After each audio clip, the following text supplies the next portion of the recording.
Hoje a gente vai mergulhar nas ideias de um dos filósofos mais diretos e, olha, às vezes até brutais da história, Arthur Schopenhauer.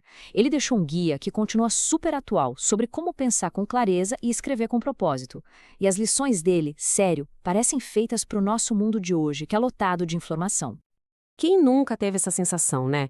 De estar se afogando em dados, posts, artigos, vídeos, mas no fundo sentir que falta um entendimento de verdade, algo mais profundo. Parece um problema supermoderno, certo? Bem, talvez não seja bem assim. Pois é, acontece que um filósofo alemão lá do século XIX diagnosticou esse exato problema na época dele. E a análise que ele fez é tão, mas tão afiada que parece que foi escrita ontem. Então, bora entender isso melhor.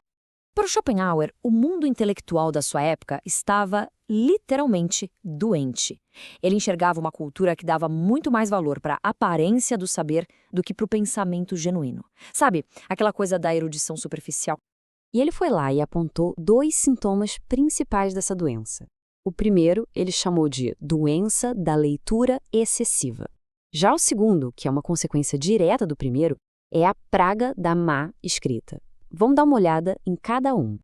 Vamos começar com o que parece mais estranho. Peraí, como assim? Ler demais pode ser uma doença?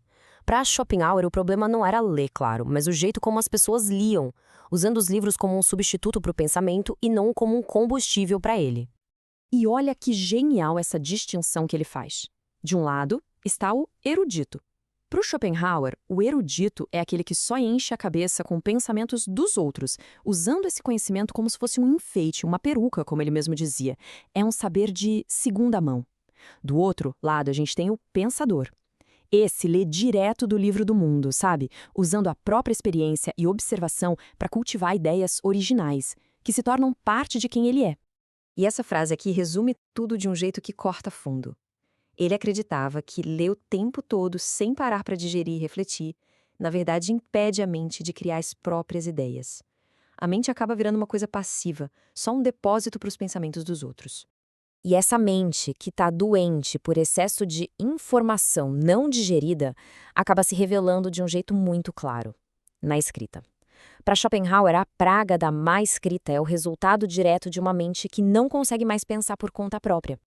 Aí ele foi lá e criou uma espécie de ranking de autores. A grande maioria, segundo ele, é do primeiro tipo, gente que escreve de memória só repetindo o que leu. O segundo tipo até pensa, mas só com o objetivo de encher a página. E o terceiro tipo, o mais raro de todos, o único que realmente vale a pena ler, é formado por aqueles que escrevem porque pensaram. A escrita para eles é uma consequência do pensamento, e não o contrário.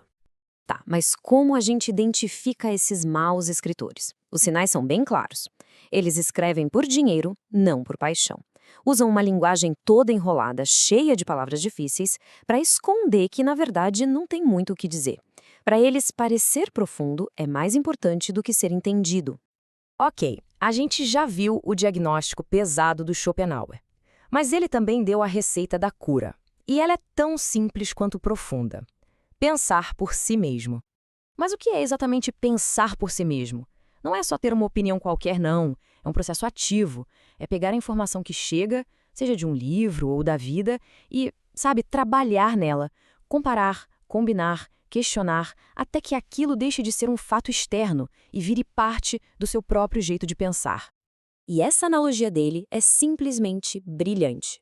Um fato que a gente só decora é como um dente postiço, um nariz de cera. Até funciona, mas não é nosso de verdade.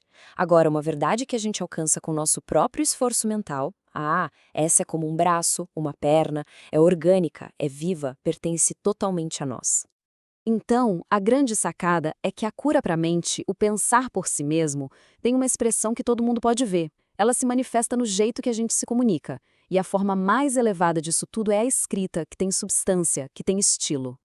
Para o Schopenhauer, estilo não é só o enfeite, uma firula. E essa aqui é talvez a ideia mais famosa dele sobre o assunto. O estilo é o rosto da mente. Assim como o nosso rosto revela traços do nosso caráter, o estilo de escrita revela a clareza, a profundidade e a originalidade de quem está escrevendo. É impossível esconder uma mente confusa por trás de um texto bonito. E ele ainda deixou umas regras bem práticas. A primeira é a base de tudo. Tenha algo a dizer.